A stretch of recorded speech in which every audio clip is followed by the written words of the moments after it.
Welcome to Fortitude at Work, a podcast all about building your mental and emotional strength. Pull up a chair and join in the chat with your hosts, Leanne and John. Let's talk all things that put fortitude to work for you. So, welcome back, Johnny. Season 2, episode 3. I know. And so how have you been? Since the last recording a week ago. Yeah. Yes. What have you been doing? Well, we probably should have got changed. in that week. Because we're wearing the same clothes. We are. Surprise, surprise. It's only because we look so damn good in these clothes. That's right. That's exactly it. Hey. Okay, so what we were talking about, what? Honesty. Honesty, that's yeah. right. Is there anything you need to confess to me? Not right now, and not on the podcast, but I'm sure later. Yeah. I'll look forward to it. Yeah. Okay, so last week we talked about honesty, and that's probably the first starting point, isn't it, really, to feeling powerful, is just calling out where you're at this point in time. Yeah. And I think just before that we said to notice when you're not settled. So firstly to notice you're not settled, then to look within to find out what's happening there. And then the next step was around being honest about how you're feeling and having someone to say that to. Yeah. And then being honest with your clients. I suppose. Yeah, that's right. Okay. Oh, nice segue into what we're talking about today, Johnny. I know exactly what I'm doing. Because I've got a bit of paper that says we're talking about relationships with clients. We are. We're talking about relationships with clients today. And the reason that I want to talk about this is because of my research. Yep. So the work that I've been doing in my PhD and looking at the small, micro and sole traders who seem to have, I guess, a more, I don't want to say the word, I mean it in a good way, have a more powerful relationship with their clients than those that perhaps feel more at the mercy of what their clients want them to do or need to do. Yeah, well, that stems from the fear that these people are putting the food on the table. They're paying for the roof over their head. They're looking after your bills, your family, and you're so scared of risking that relationship that you will do anything to keep it. Right. And of course, there's a toll for that. You don't have your own life. You give your power away to your clients. Yeah, that's it. Yeah. And look, there are a few things that go in with that that perhaps we could talk about in another episode around really reflecting on what are the practical things that I could do that give me a bit of power. And the reason that I just wanted to acknowledge that now is because we're going to talk about client management today, but we can't talk about that in isolation as one thing. We do need to look at the whole suite of activities or things you could do in your business and within yourself to feel a bit more powerful. So, for example, later on, but I need to touch on it now, is that just humour me? Yep, okay. Yep. Later on, I want to talk about things like if I have a really strong sales forecast. So if I know, say maybe even 3 months ahead that I've got work in the pipeline happening, then I often can relax a bit more because I know I've got jobs coming along. For example. Hand to mouth. It's less. Yeah, less hand to mouth. That's a great way of putting it. Yeah. If I know my numbers, I don't have to be all over my numbers, but if I know my numbers well enough to know I'm making a profit, and then it's not the same thing, but if I have a good cash flow forecast, so I've got some money in the bank, then often those are the sorts of things that make me feel a bit more powerful and in control of what I'm doing in my business, less stressed. Yeah. I'm just saying that's what the research has shown me. Yeah. People that have these sorts of things in place, business owners, tend to feel a bit more relaxed and that feeds into feeling a bit more confident about managing clients. So what do you think gets in the way of that for people, for small business? I've had a bit of an argument about this there's a Facebook group called Like-Minded Bitches Drinking Wine. Nice. Yeah. Nice, yeah. Yeah, right. With female entrepreneurs. Yeah. I lurk there. I don't normally post because I'm old and out of date. She's a lurker. I am. She's a lurker online, yeah. Yeah. Anyway, I lurk there. And I've just been having a debate on there. I've actually put on my big girl pants and posted my thoughts. You know, there's a risk speaking up online. I know. Telling people how you feel. Anyway. Yep. And I think one of the things that helps with all of that is coming back to the whole sales and is having a plan. Okay. A business plan. And it doesn't have to be this cumbersome thing that you do once and never look at again. Even just having a one-page dashboard. I think I've talked about dashboards, season 1, yes. Dashboards. Having a one-pager that kind of says this is where I expect my sales will be. Yep. And if they're not, what do I have to do to get there? Yep. Whereas if I don't have sort of a forecast or a plan ahead, I do tend to sort of go hand to mouth. Yep. Oh, this has come along, I'll just do it. Yeah. And often what happens in those instances is we end up either having to do jobs with people we don't want to work with, really. We don't want to work with them. Yeah. But we end up having to do work for them anyway because we need to pay bills. Yep. We end up saying yes to work that maybe overworks us. You know, we end up working much longer hours because we don't want to risk losing someone. So we work really long. We say yes to everything. Yeah.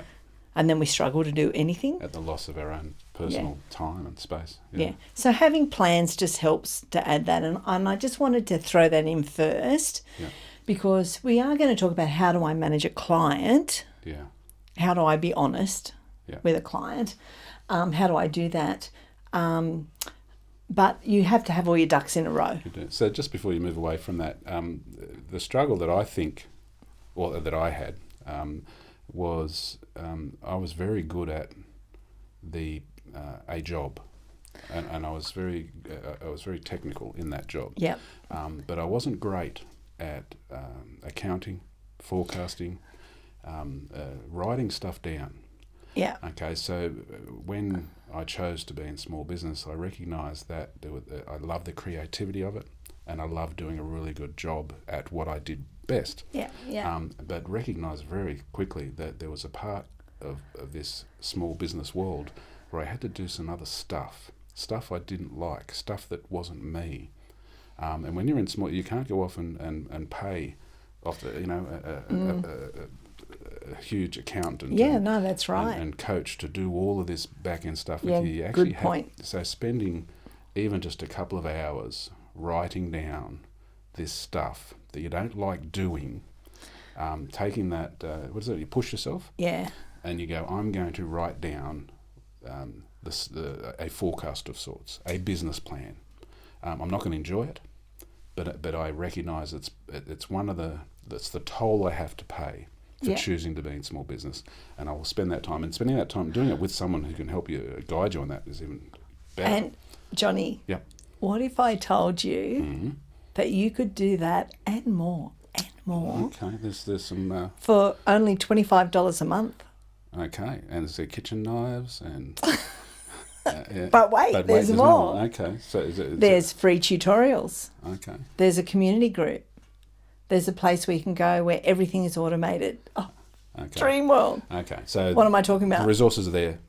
You just got to go find them. Zero, $25 a month. Okay. Okay. Right. Do a forecast. Okay. Have a cash flow forecast. It's all you can do all of it really easily now if you can't afford. Sure. So if you're a fantastic hairdresser or you're an incredibly good consultant or a plumber or whatever it is, you go, okay, I'm going to go and do a 10-minute course for $25 a month to get my ducks in order.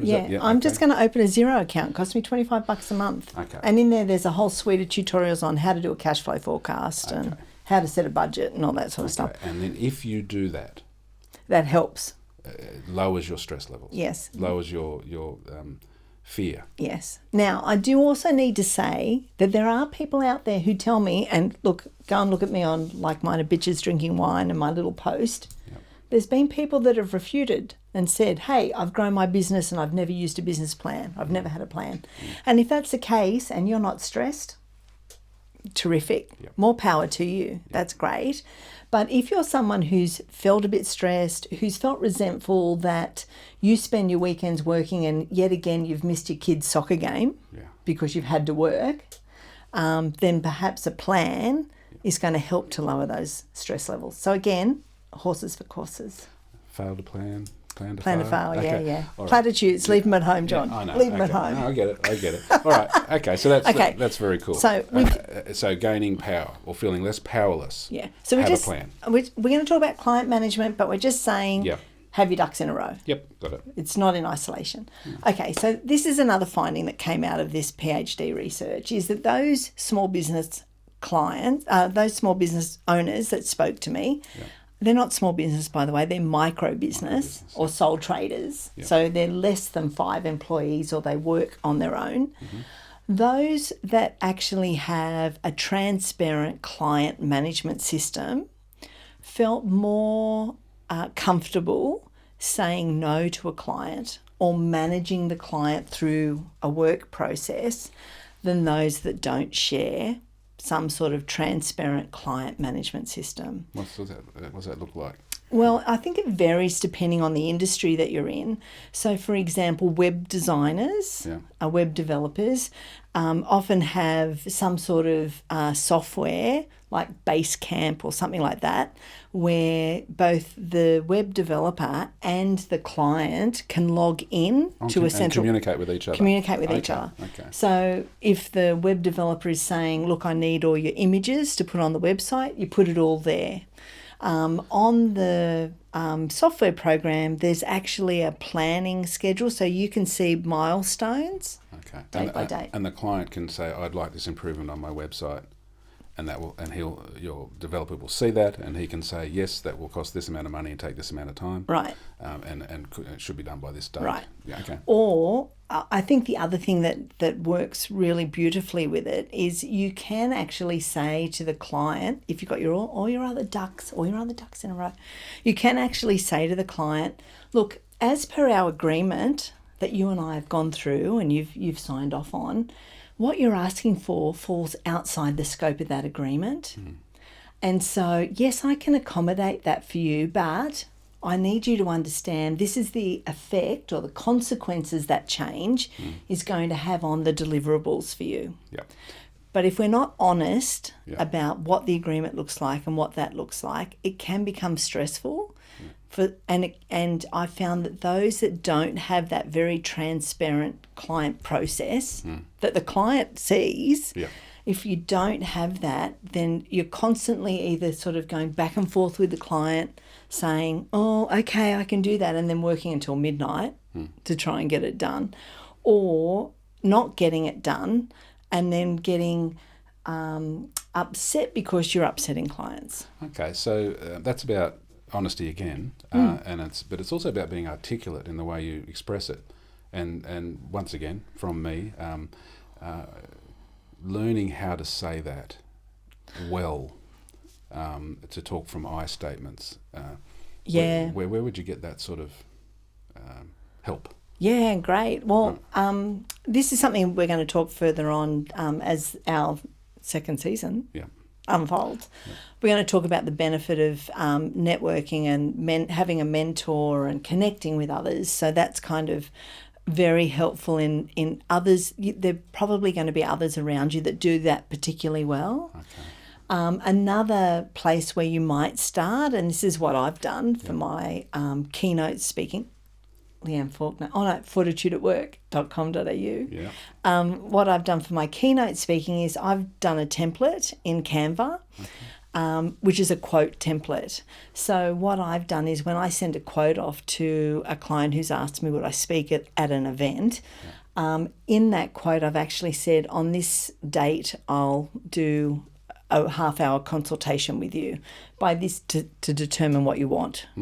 By this date, I'll show you the deliverables that I'm going to do. By this date, I'll be here.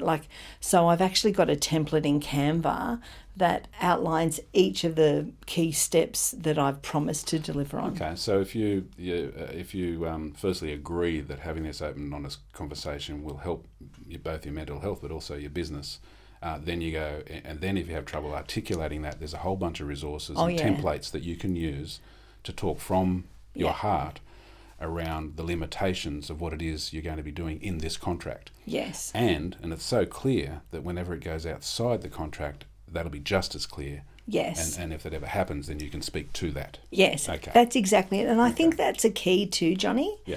is that you can speak to that. Yeah. And particularly when you're a sole trader, because you don't have someone in operations that could answer that query for you. Yeah. You're it. You're the one and only That's person. true. And having a mentor or a person you to role play that, or a person that you can send the email to before you send it to the client, Right. because they may have some feedback. Yeah. Yeah.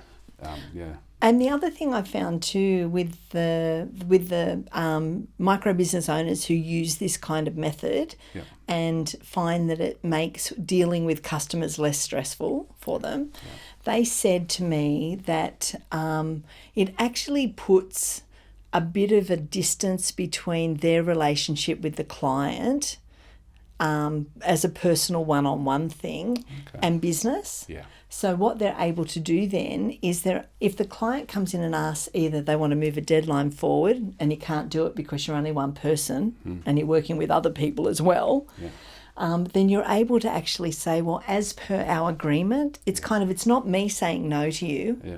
It's the agreement. It's written down, and that's boundaries. So Yeah, that's yeah. about personal and professional boundaries. Yeah. And that is that, yes, we can be best friends. When it comes to business, we have this very clear Exactly. very clear contract about what our expectations from each other. Yeah, exactly. Yeah. So it's not about you. It's not about whether I like you or don't like you. It's in the contract. It's the deal. It's the deal. Yeah. And the other thing too that those that seem to be thriving in their small business and enjoying the whole sales customer relationship were ones that said, look, it took me a bit of time to set up a client agreement or a platform initially to really think about what do I need to cover in there. Maybe for some people it's when you email me, I'll get back to you within 24 hours. Like that's in the actual... Yeah. So the client has that expectation. The client's not sitting there going, I emailed you at 9 o'clock this morning and you haven't gotten back to me and it's now 3 o'clock. Yeah. Because it's in the contract that says... As per our agreement. Yeah, I'll as get per back to our... you within 12 hours. Or whatever, within 24 hours, yeah. whatever it happens to be. Yeah, yeah. And then all the other steps that lay out the milestones. And I had one of the micro business owners say to me, look, it takes a little bit of education with a new client when we onboard them to go through what our client management program is and how it works. Client management program. But... Okay. Yeah. Once that we've educated them on how we work and what the agreed expectations are, it's a really good way to manage a relationship with a client because I can be honest without feeling like I'm letting somebody down. I'm risking the business relationship if I need to make changes. That's actually around safety for everyone because if everyone knows the expectation and they all agree on the parameters and the boundaries around it, then both the client and the provider can relax in that process. It's less stressful. Right. And you can all refer to it. Exactly. And it becomes very clear immediately if someone's not fulfilling the expectation, which allows people to then have that conversation. Yep. Right? And once again, these documents aren't in stone. No, or it might be a software program, they can be improved. Trello or something like that. They can be improved, they can be enhanced. To be either client specific or industry specific. Yeah. Okay. That's a great tool. It's an excellent tool, and what I love about it is you and I are sitting here talking about well-being at work and mental health, but at no time have we actually talked about mental health. Well, it's connected. Right, exactly. So it's the very practical and applied things, and we know that micro business owners tend to be very forthright. Aren't we? We know. Yes.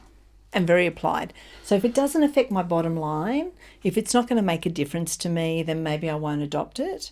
But what we're talking about, and the evidence shows us that, the research actually shows us that. We're not really good on the airy-fairy stuff. It's got to be practical. I get you. So what that tells us, though, is this is something very practical that you can apply immediately in your business that without even thinking about it is going to help your mental health. Straight away. Great tool. Oh, well, I've got a lot from this episode. Thanks so much for coming, John. Yeah, no, that's good. I'll be able to apply that.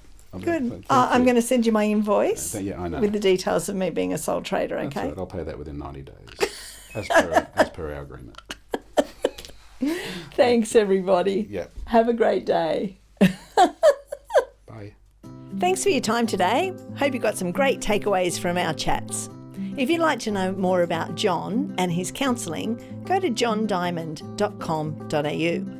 If you'd like to know a bit more about Leanne and the work she does in the mental health of small business owners, go to fortitudeatwork.com.au. Don't forget, check the show notes for any additional information about support and resources specifically for small business owners.